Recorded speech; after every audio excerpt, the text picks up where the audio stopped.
Welcome, dear viewers, to a new episode of Dialogue Horizon. In this episode, we will try to cover as much as possible one of the important factors or elements which is drawing the attention of the globe, the international community. One of the factors that's why they are very much interested and intervening in Sudan, United Nations, the Troika, European Union, all of these first world countries.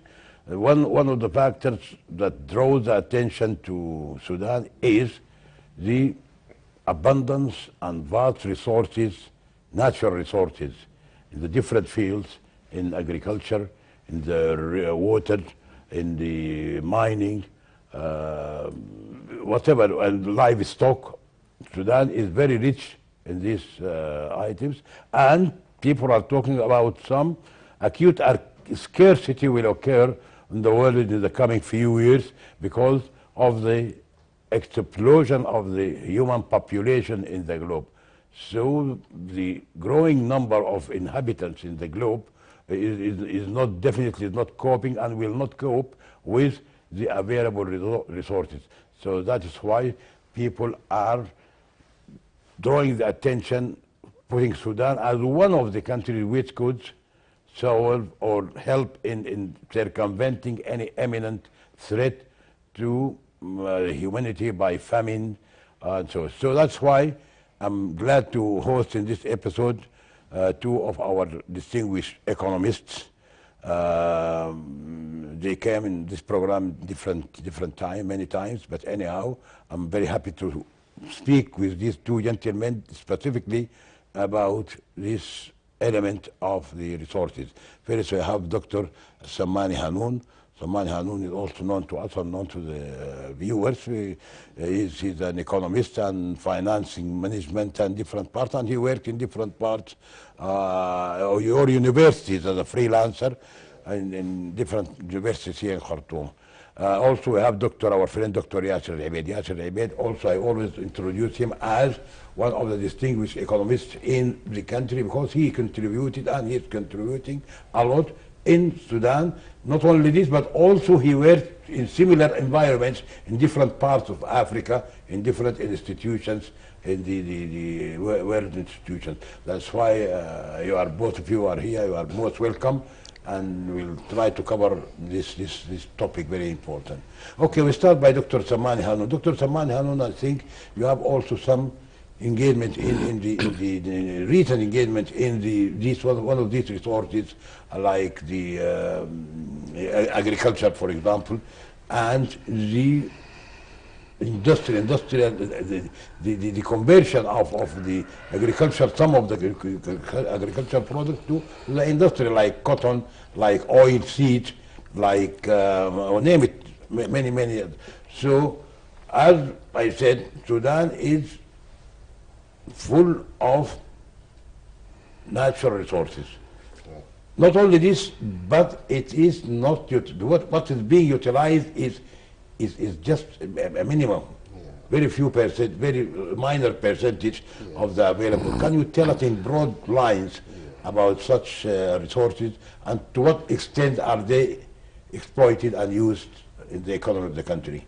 Thanks, Engineer Wahras, and thanks to Dialogue Horizon for this very hot topic on resources. And I think this is the most appropriate title for this special episode, and I think why the world is especially interested in Sudan. In one word, we can describe Sudan as the land of resources, land of huge resources. This is according to the international report released by the FAO that Sudan is among 3 top countries that secure food in the world: Australia, Canada, and Sudan. These are with a very strong potential and described Sudan as the breadbasket of the world. So Sudan, one of the main reasons behind international attention to Sudan, the huge resources, natural and human resources as well. In history of Sudan, we know why Muhammad Ali Pasha was invaded Sudan in 1821 for men and gold and resources represent a strategic objective to the world nations. And as you know, today world passing through the lack of food, lack of water, lack of resources. This is why most of the international community pay special attention to Sudan, because Sudan very rich of resources. These are including the agricultural resources, industrial resources, and service as well. So the Sudan describe it in economic literature as a land of resources and very rich with the resources. And I think this is actually will explain why people more attentions and target this country and why there is very active involvement by international community in Sudan because of resources. And needless to repeat that world is facing shortage of these resources, whether in terms of food, terms of water, and terms of other resources. So competition now to involve in Sudan discourse refer to the importance of these resources and to what extent the human community today facing some problem, lack of food, lack of water, lack of the climate also change in the world. So because of these very rich resources, the nations around the world pay attention to Sudan and actively involved in Sudanese discourse.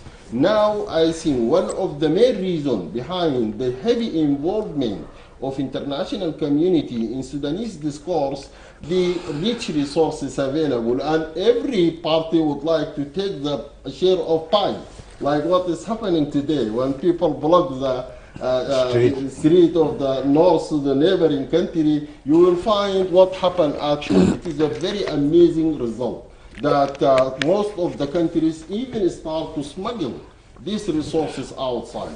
So Sudanese people should pay attention. That world interested in resources actually. So you have to deal with the resources and to unite. Let us protect the resources, not to be stolen by the world. And you have also to develop some strategies in order to create a national consensus about the protection of these resources, not to be exploited by the nations outside. So I think the more appropriate and precise to describe Sudan as a land of resources. This is Okay, thank you, Dr. Samani. Dr. Yasser Abeid, also having heard Dr. Samani Hanoun talking about the resources, and I agree with him. I said it in the introduction that we are just using only 10% of the land. As you know, we have about 275 million acres of arable land which can be cultivated. What is being cultivated is only 44 million. That is almost 10% only out of the available. Out of this, only 4 million acres are irrigated. The rest is rain-fed. So we have resources of water by rain, by rivers, by underground water. This is available, which is scarce. We have land only, we are using almost 20 or 15% of the land which can be used. The other land is just still virgin. So having heard about this also we used to have in the past the two types of crops, cash crop and food crop. The cash crop like cotton, like oil, groundnuts. These because they can be converted by industry to either textile weaving factories or to oil mills, or to which used to at least to cover the local need. But now only recently, few years back, we started to import edible oil for cooking. We used to have abundance and we used to export oil. Now just happening there. Can you tell us about how can we go about utilizing the available and reviving the cash crop industries? Thank you very much. Thank you very much, Mr. Faraz, and my regards to all the people who are behind the camera in direct horizon. Sudan, as we know that Sudan is a land of opportunities and land of resources. Sudan is located in a very sensitive and very important area in the world. In fact, even in Africa, in African Horn and Central Africa. And besides that, also Sudan is having plenty of resources and having so much chances in Sudan what we are talking about, the resources, the important resources in Sudan, what I have can say that the water is, you can't find the world beside Canada. Sudan is one of the first countries having that plenty of water, which is having that in rivers and underground, and we have to know that 50% of the resources is water, 50% of the resources is investment of agriculture, mining, and whatever. Sudan, since independent, it didn't exploit the resources. Sudan did not try just to invest in that type of resources, especially agriculture. As you mentioned, that 200 million acre or fadan is in Sudan for agriculture. Plenty of water, River Nile is crossing Sudan, and you know that from Fashaga up to the border of Ethiopia up to the end of the border of Egypt. So that is plenty of water. Then beside also the rains and underground water, Sudan is also is a land of water. Underground water is one of the biggest countries in Africa in water. And up to now, they did not use that type of resources. As you mentioned also, Mr. Faraz, that 1.9, 1.8 millions of the land which has been used now up to now. 1 million is irrigated by government, and the rest is rainfall. That's only what is being there. But the problem now, let's go to the way. What is the problem? Why the what went wrong? Actually, yes. We want to ask what went wrong. Up to now, the way... For example, the Jadira, just to give you to help, the Jadira scheme is used to grow cotton only, cash crop. Everybody knows cash crop, cotton is the main product of the Jadira. Yeah. And with that, you know, it comes industries. So what happened actually with the Jadira as an example? Jazira scheme is really, let us, if you want to speak about Jazira scheme, which has been established from more than 50 years or whatever. More than 50 years. And Jazeera now is completely different because the Jazeera is it used to monopoly only or to grant only the cotton only, and the cotton that time Sudan and the market of the cotton of Sudan is in Manchester and whatever and shared there in UK, and only that the market is ready, is being built for only the Jazeera scheme is being built for the market of UK as colonized Sudan that time. But the problem after the colonization finish and Sudan got independent, Sudan got so much problem and gets a lot of problems in the cotton, and got the problem also in the dumping of the markets outside. Sudan did not having that ability to compete with the rest of the world, especially the United States of America tried to grow the cotton, and the rest of Asian country also. Sudan from that time collapsed on exporting the cotton, and did not having that the new tools in the markets, international markets, how to compete, how to change the seeds, and how to change the irrigation type, and still the irrigation of the irrigation system in Jazeera scheme and the rest of the Sudan is really very poor. One of the traditional type of irrigation, and the irrigation is part of the having in the part of increasing the productivity itself even. So otherwise the things is going to be like that. The management has been mentioned by Mr. Noor, it is still having problem because we don't have the problem of how to manage this, and we don't have vision, and we don't have mapping for the whole agriculture in Sudan. Still we are working with 50 years ago. The vision is the vision in agriculture. We don't have any new vision with the technologies which can match the new technology, matching the new method of the markets, international markets, and how can we compete, and how can we compete with going to WTO? How can we go? That is the main problem of the vision.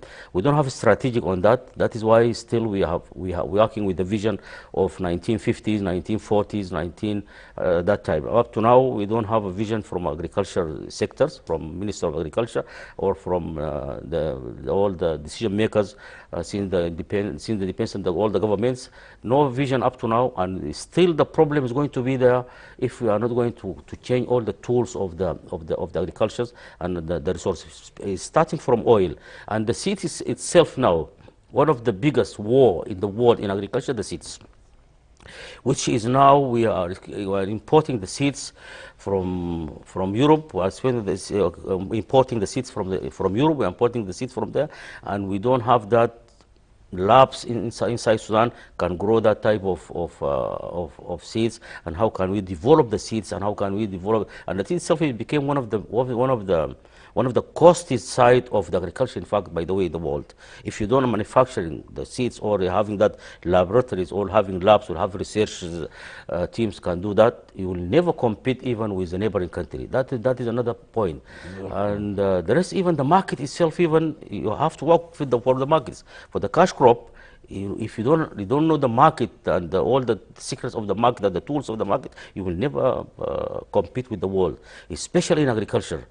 Now all our crops, the cotton, the hibiscus, the gum arabic, and whatever is more than countries now is planting that like hibiscus now. China is one of the biggest exporters. Like other seeds also. Most of the countries now try to just to grow and to develop that the labs there, so that they have now the manufacturing more than Sudan. Now Sudan was one of the biggest exporters for gum arabic. Now Sudan where now in the markets of gum arabic. I don't think we can be mentioned in international markets in that type of, in the cotton even itself now. Where Sudan are there any other countries? Because as far as I know, the gum Senegal, Ghana, yes, Nigeria. Small, Yeah, the belt of gum arabic is mainly in Sudan. God gift. Yes, true. It's a God gift. That's true. It's a God gift, because the belt is most of it in Sudan. Maybe many countries they try to grow it like in China, but it grew, but it did not give gum. Yes, true. But in Senegal there, and there is in Ethiopia also, in Ghana, in Nigeria. There is, but it's not long belt. The long belt, yes. Okay, Dr. Yasser Abeid. Okay, Dr. Samani Hanun.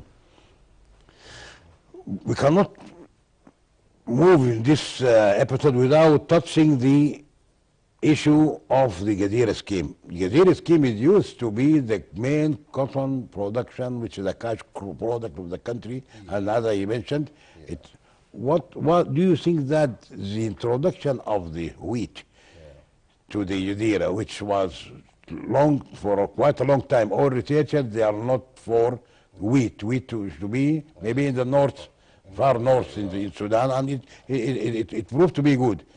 But the decision by the Salvation regime, actually, by the minister at that time, do you think that this is the start of the fall of the Gadira scheme? What is the reason why? No. Because the Gadira scheme, even the railways, everyone was systematically destructed. Was systematically destructed. What is the reason for that? I think since inception of a Jazeera scheme, and when Arthur Gateway was the first manager to this main schemes during the colonial time, and up to now, there is no qualitative development to the project. I think introduction of wheat as one of the cash crop produced in Jazeera will create a diversification for products in Jazeera scheme, and also meet the increasing demand for wheat in Sudan, because wheat is used as food for most of Sudanese people. So I think that introductions of wheat also will increase the importance of the scheme, because the scheme is located in very strategic place with a vast area that can be used for different purposes in order to meet increasing demand for these strategic products in local market and international market as well. So a Jazeera scheme will play a strategic role, simply producing cotton. And needless to repeat today, the increasing prices for cotton in international stock markets and the strong demand for cotton. And now some countries, they tend to smuggle cotton as a raw materials. So what I just want to emphasize here, especially that we need to stop exporting raw materials. We need to process these materials and to make finished goods instead of exporting as a raw material that used input outside. In the case of the cotton, we used to export it as a raw materials and to import textile from outside. So we damage the textile industry, which is created locally during Al-Inqaz regime. Now we have to recover the processing industry in Sudan, and mainly we have to support the industry sectors in the economy in order to create value added to the cotton and increase the retain and proceeds of cotton to the public revenues in the government. I think stopping the export of raw materials for cotton, for sesame, for groundnuts, for hibiscus, for different cash crop is a must and importance. Like what happened today when the people of the North State, they blocked the road. You see what happened to the prices in market also, they drop. And also the other country which used to smuggle these products are severely affected by prices. So that will reflect the volume and to what extent the resources are smuggled outside the country. I think this is a focal point, and Sudanese should take unified decision about smuggling the resources. Smuggling resources is damaging to the nation, damaging to the country, damaging to the futures of the new generation, damaging for everyone. We have to stop by all means. We have to stop smuggling. Money should go through central bank. We should not accept any other alternative. If we were planning to build a new Sudan, if we believe in December Revolution principles, so we have to work together in order to track these resources to support the budget, to support the central bank, not to be smuggled. We have to stop smuggling by all means. We said, we repeat it again.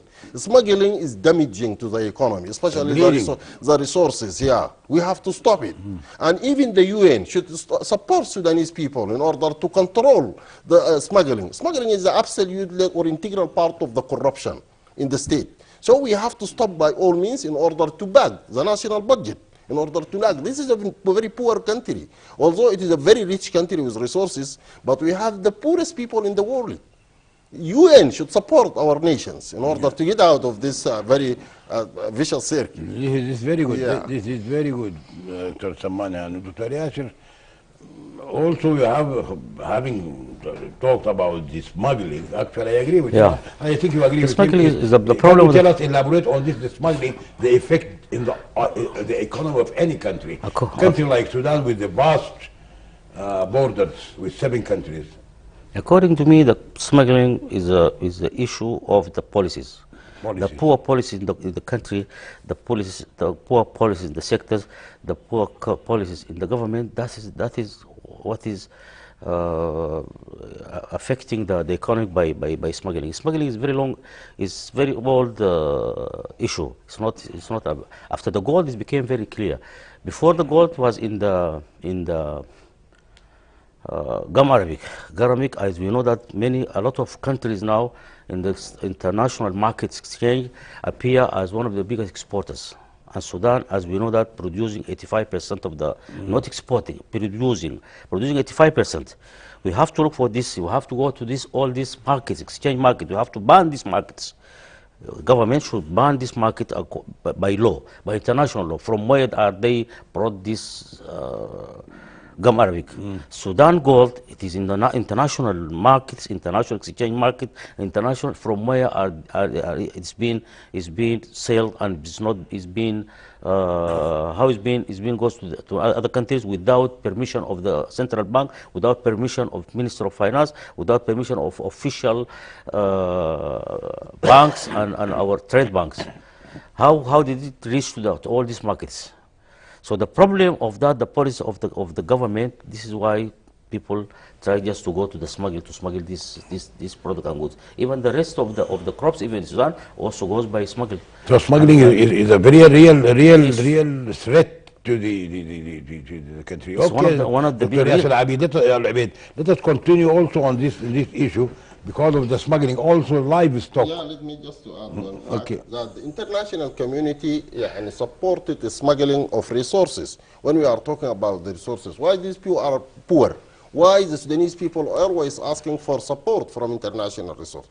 The international community himself contribute to the smuggling of resources. When you stop transfer through banking system, the business people cannot export the sesame or groundnuts or livestock through the banking system. You stop export to collect money through banking system, through sanctions, through different banning and embargo.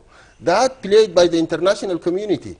The current position that indirectly the international community supported the poverty of the people because banning and stopping transferring money through banking, people they stop to export through regular channels. They use smuggling. Yeah. But why? So But why? Why? I think so. I think so. The policies is a main issue. The monetary policies, the physical policies, the financial policies, this is the main problem. The stability itself is another issue.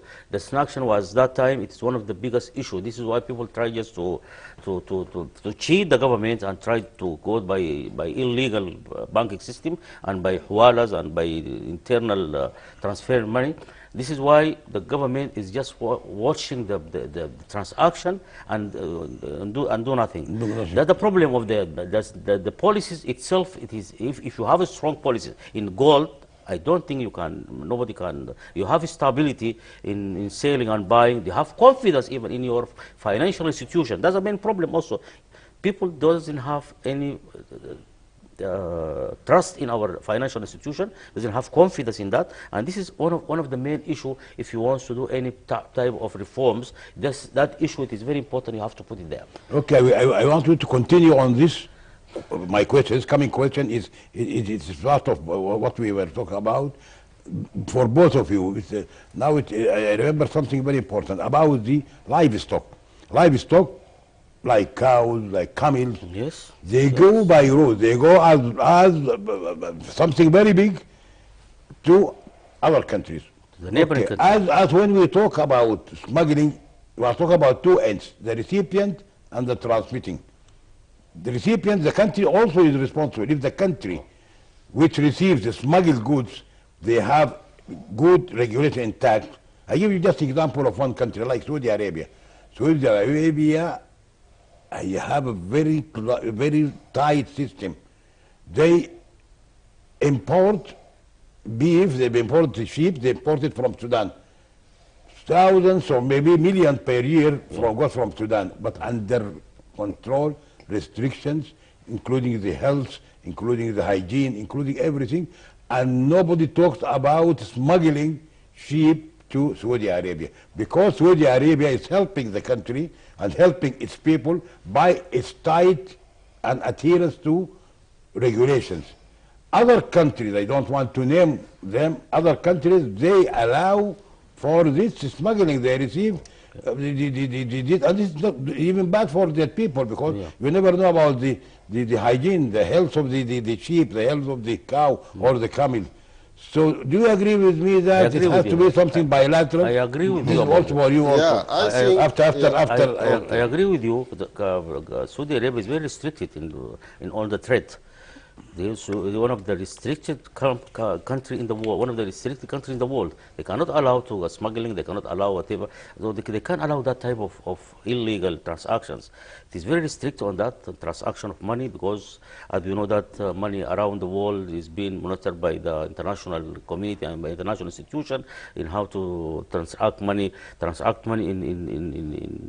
in like tourist money or whatever on laundry, and so this is why the country is very strict. Very strict. And they're helping us. They're helping us. We don't have to put border police or because we are sure that the recipient. It's true. The rest of the neighboring country also, they're working with a lot of mafias from Sudan, from the rest of those countries. There were a lot of mafias try to smuggle our sheep, our camels, our cows, or whatever. That's a lot of it, and even our products, even like the skins, like whatever, like the crops, like gold, even itself. As you know that more than 5-6 countries smuggle gold from Sudan, as we know, from east, west, or north. Neighboring countries? Yes, neighboring country. This is very clear. Nobody can deny that one. It's very clear from the west and east and north, and it is clear, especially in gold and the products. Even our heritage, even itself, even by sometimes it's been smuggled to those type of that last countries. And the problem is still the policies. The policies in Saudi Arabia, if you transfer this type of policies in a stable economic, stable financial system, I think so we can stop that one. This is type of smuggling cannot be stopped by police or whatever and by security. That can help in 20 or 25%. But the rest of that, you have to put confidence in your institution, how to how you want to export your products or your animals or your skin or any type of products. You have to put it in a system, in financial system, because this is the benefit. The benefit goes to the central bank, to the Minister of Finance, to the people, to the rest of the Sudanese, and to the country. Otherwise, this money can go to all, can be, even the money itself even can smuggle outside, because this illegal money. According to me, it is an illegal money. If it exported even products from Sudan, it is called an illegal money. And money can go to the laundry, can go to working in different things of trade. But the problem, even the border trade. The border trade there is another one of the biggest problems, even in our north, in the east and the west. So we have, even in the south also. So the same problem, even our own goods, even sometimes even our bread, the finished products like bread, even sometimes can smuggle outside. I heard that. Look at Sudan, how where is being reached, where is being reached. Even the bread, even the bajias and whatever, like ready one can go there with everything. You have put the power or the local things or whatever, and you have paid for the citizen and being smuggled outside. That's a very you are right, absolutely. I hear that from different another country, very neighboring country, very close country. People wait for the breakfast there in our bread. They're ready for the breakfast. Also, they smuggle the ice blocks. Yes. Yes. Okay, Dr. Saman Hanu, can you continue on what I asked Dr. Yasser Abed? Yeah, saying I that think the policies.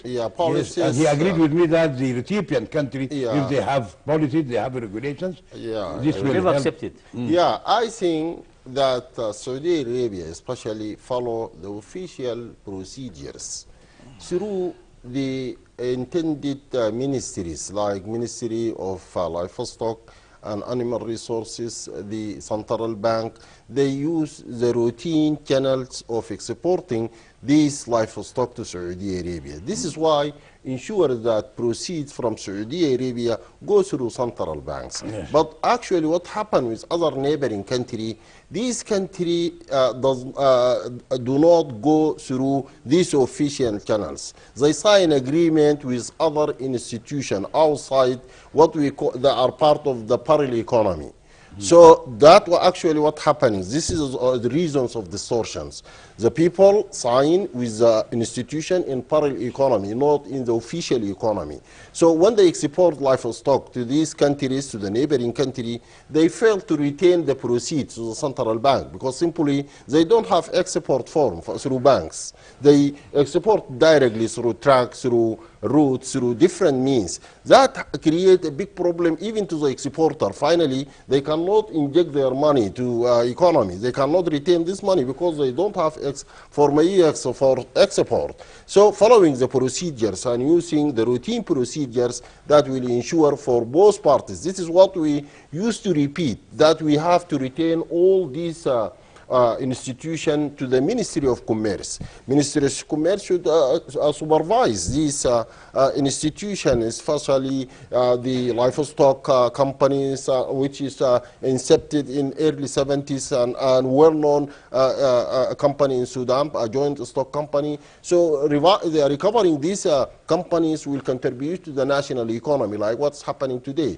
Sudan Cotton Company, the Oil Seeds Company, the livestock companies, the Gum Arabic. These four companies are very important to to the economy and very important to the exchange rate, because ensure the proceeds of export to go to the central bank. So these are very important, also to secure food for Sudanese people at a lower cost, like edible oil. We are not in need to import it from outside. Why we don't produce it locally by using the sesame and groundnuts and even the seeds of the cottons? We can produce it locally. So I think the Saudi Arabia follow regular procedures in order to import this good from Sudan, but other countries do not, like some smuggling gum arabic to the African countries. And by the way, Sudan control about 80% of the market of gum arabic. Most of this production is smuggled outside, and it doesn't reflect in the public accounts of the economy. So how we can eradicate poverty in this country if all resources are smuggled? This is a question we have to address. The UN and other international organizations can contribute, and even the US can also contribute to control smuggling of the resources if they are genius enough to combat poverty in Sudan. Otherwise, we will be in vicious circle, and we cannot solve the problem. Okay, that's very clear. Let me just add a little bit something on smuggling also before you leave from the smuggling. Like in gold, the smuggling gold, gold is not like oil, for example. Oil is a direct revenue, and the gold is indirect because it's being produced by the traditional miners.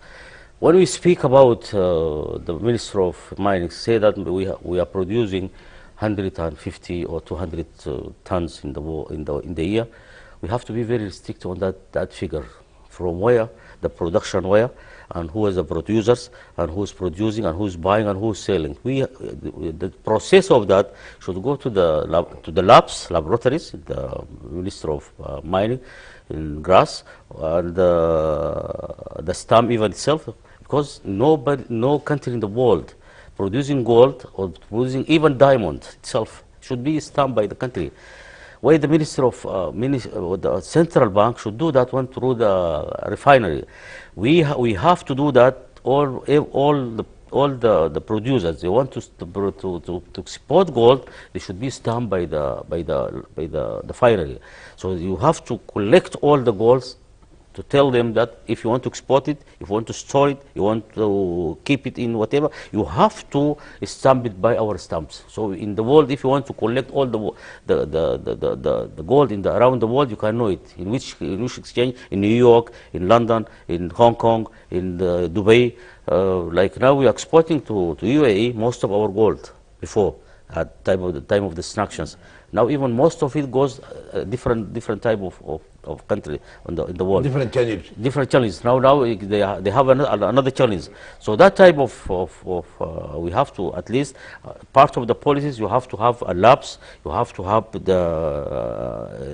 But I think the Yasser, they have some bankers. They have the lab, but the problem is those smuggling. The smugglers, they don't go through these official channels. But you know the producers who produce that 200. How you calculate it? How the statistic of that? Who calculate the 200 tons? Who tell you? Yeah, but from where did you brought the figures? Where you collecting from them the revenue even itself for the government, the small revenue in the states. So you have to know the producers. Very easy to know the producer. If you know the producers from where produce and to where they sell the golds. Sell it to the locally, to who, and whatever, by forms. You have to know where the gold goes. If exported by... If they store it even, who store it? If it's smuggled without going by this... I think there is one It is not that difficult to know that one. It's not that difficult. It's not difficult. The problem with the police and the know-how and the knowledge of those people who are working. So you think that the cartel, organized we need groups, to train these people. We need organized groups that they help each other, starting from some officials, government like actually the sector is very poor by vision and people. Very poor at this time. There are cartels. The ministry or the grass. There are some groups. Yeah, okay. you need to make a stock market. As you heard in the news, the government mentioned several times to set up a gold stock exchange. Why they don't start up to now? They lack technical know-how. And I mentioned in several interviews that these people are not qualified enough to do the job. true. They cannot set Yeah. up a stock market. It's true, that's In a right. stock market, you cannot export unless you go through official procedures. Yes, true, that's right. So we need to create markets for gold, for mineral resources. Where is the stock exchange? Where is the stock exchange? Government released many resolutions in order to set this market. Why it is delayed? Up to now, no gold stock exchange in order to control the exports of gold to the international market. And even they make arrangement with London Stock Exchange, with the UAE Stock Exchange, with the Wall Street Stock Exchange. They can arrange it and they stop smuggling. This money, if this gold, if we're smuggled through stock market, we can control it. We cannot release any gold to go outside the country unless to be stamped through the stock market administrations or management. We don't have a stock market. This is why people, they like... But okay, but yes, just for both of you are talking about something Yeah. very ideal. This is actually the proper way of doing these things. But I'm talking about those who smuggle. They never go through these channels, and the recipients in the other countries, they accept, even for livestock, they accept these smuggled livestock without any health certificate, they just take the risk and feed their people with no documents, actually no documents, not document at the border, person with money, a lot of money given by, sell at the borders, then it crosses to the other country. That's the same thing in gold. I think the recipients, they have agreement with this country. Recipients, the neighboring recipients or the other countries, they have agreement. So they just use this agreement in order to receive these smuggled products. If you want to stop this smuggling, you have to make a stock market. And any product should go through a stock market. Even the agreement of that parties should go through a stock market. No, I mean, okay. Yeah. Yes, I agree with you. Yeah. These people, they bypass the stock market. The smugglers are criminals. Yeah. Smugglers are criminals, not normal. Yeah. This is a crime, a big crime, to smuggle. Economic crimes. Yeah, economic crime. It's a big. This should be death sentence, because these people they never go to the stock market of the gold or for anything. It's true. They know. There is corruption on that. There's very clear corruption, Yeah. and the stock market itself it needs a lot of pillars, if you say by the way, and it needs a lot of tools. Like if you want to do the the stock market, you have to have accredited labs. You have to have accredited refinery. You have to have accredited. If you don't have that, it will be difficult to sell to the other world. This is why the government before the revolution tried to sell the gold to one person. One person is buying more than 90% of the products of Sudan. One person outside Sudan, yes. One person buying all the. This is very very dangerous even itself. Very dangerous. And that one is being put even by international exchange, stock market, gold exchange. They put it's being focused by this, and that is going to put you in a lot of problems. And if you put all the basket, the eggs in one basket, so you have to look for alternatives ways. You have to, at least, up to now, nobody knows how much the production of Sudan in gold. Nobody knows that. Nobody knows you that. can't say that the ministry has three figures. The Ministry of Finance have 3 minutes. Minister of Mining have 3. The refinery itself can say something different. The union outside says saying something different. We don't have now specific figures. Nobody knows the exact Nobody quantity knows. of Nobody gold. knows. We don't have This is tools very- of that. this is very- The statistic. That is the main problem. One of the biggest problems. This is the interruption in the sector itself. Is one of the biggest problems. The sector itself having so much problems. The knowledge, the know-how, as Mr. Prof mentioned. The problem of the trained people, it is really very poor there. Let me tell you, very frank. So it's a big It's a big problem. The process all from the geologists, maybe to the engineer of mining. We go to the economists. You go to the people of management. That is a big problem there. So this is why the sector is very interrupted there. We need a lot of, we need to just to put it in issue so we can say that this sector has a problem. How we solve the problem? We have to call for the expert from outside even the sector, so we can solve the problem of the sector. So you think, having heard Yeah, Dr. I think that's a Yasser, good he need said to something, add. but I want to add to him. Do you, both of you are talking about the other side Yeah. of the system, the recipient, Yeah. the countries. Can we do the same with these countries for example, Emirates, like Saudi already. Yeah. Can we do the same thing in writing that they should not accept Yeah. any gold or livestock or anything Yeah. without the stamps and the documents? Definitely, you can do it because in international relation, in case of unfair practice, you have the right to do the same. So we can mention exclusively the rights to stamp all export by the official stamp of the government. But I just want to mention one technical fact, that in Sudan, there are some structural problems in the economy. You know, for more than 3 decades, this is Islamized economy.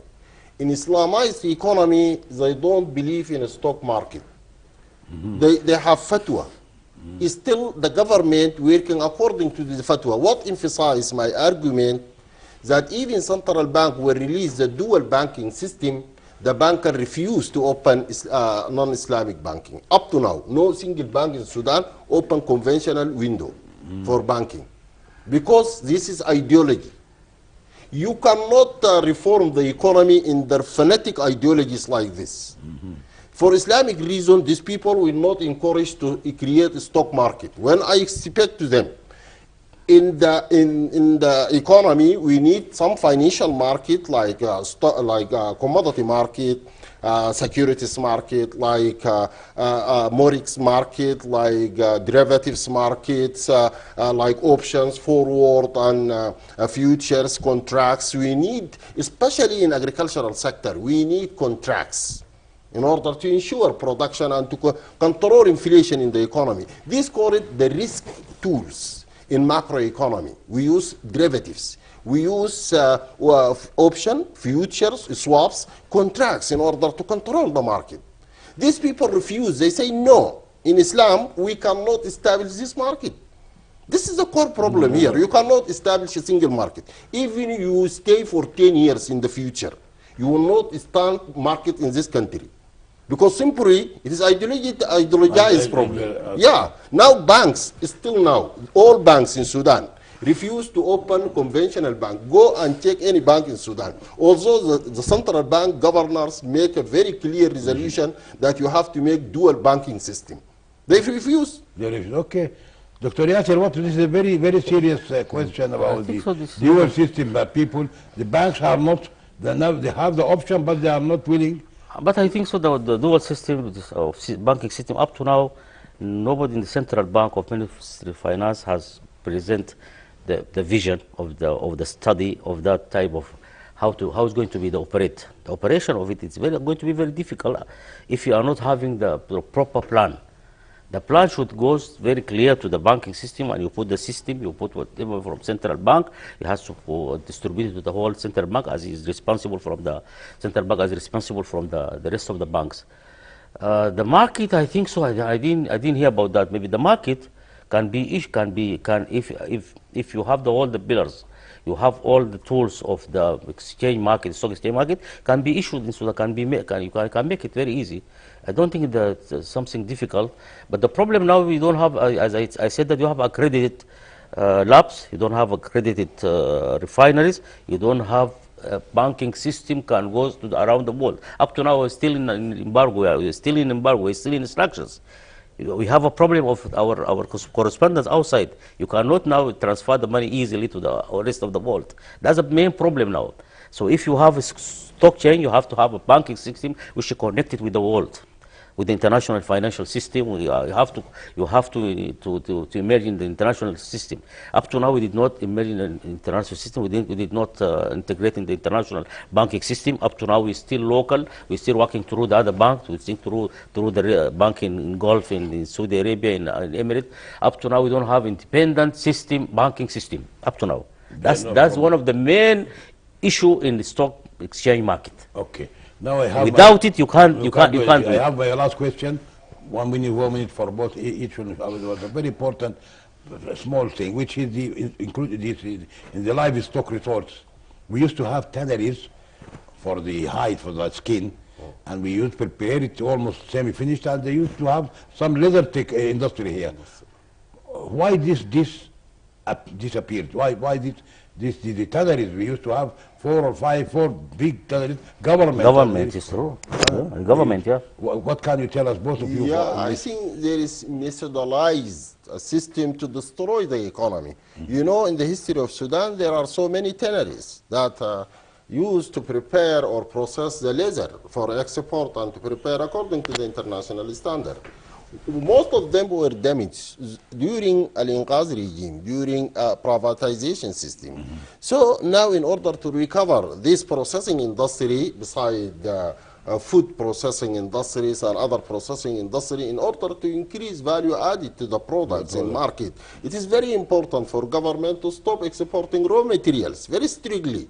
Not to be allowed. Yeah, absolutely. So you have to stop it. Without adding like value. what is happening, yeah. Okay, Dr. Yasir. You have in that type of things, you have to have the international criteria. You have to form a plan for the, at least for the slaughtering whatever, and you have to veterinaries, or they have to have a proper plan for each sectors itself. Now this is one of the main sectors which need a lot of vision, it need a lot of support from the government, from the private sector, from FDI, from foreign direct investment. They can come and invest. That we don't have a big international now slaughters now in the Sudan.